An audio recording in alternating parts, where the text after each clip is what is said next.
if you imagine a river, and the river is flowing, and the river meanders, and the river, if you like, circles around a pebble or a stone or a rock, so it has some eddies and ripples and patterns. Yeah. The river is the infinity, that which is beyond any manifestation. And then a ripple or a pattern appears in that. That pattern is you. That pattern is me. That pattern is each of us, and it's unique. But that pattern is not separate from the river itself. It's inseparable. And yet from the perspective of the pattern, it's unique, it's an individuation. This is if the pattern could speak, it would say, this is my life, this is who I am, this is me.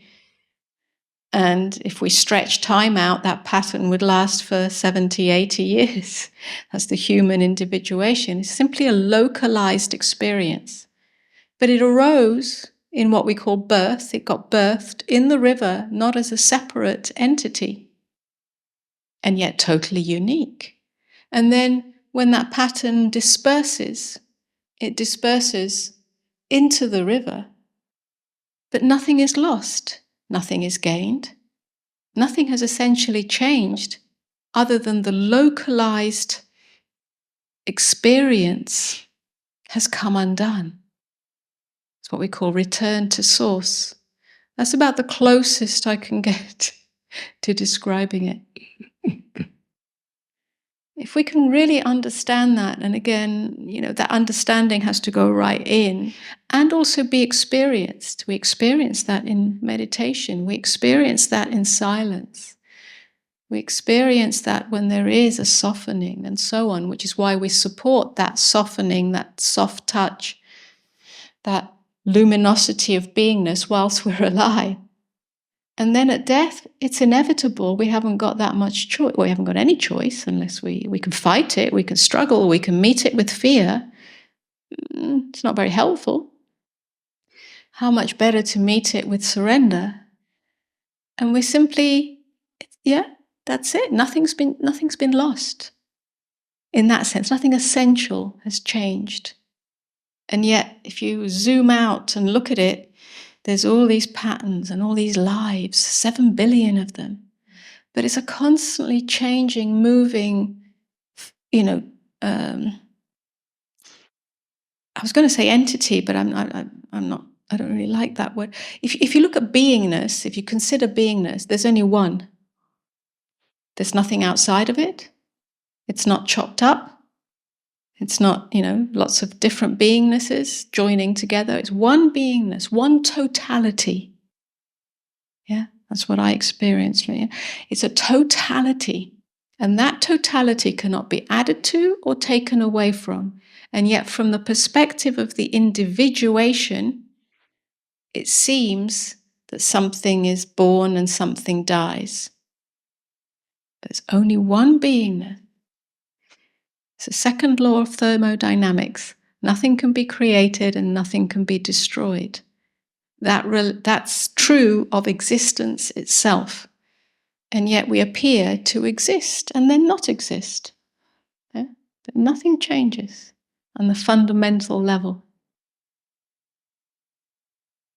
The missing when one seems to depart is only in the perceptual field. Yeah? You miss the touch, you miss the smell, you miss the sound, because it was there and now that is not there. It's not here. Yeah? So there's the missing, and that can be sorrow, that can be missing, that can be longing, that can be loneliness, that can be heartbreak, that can be sadness.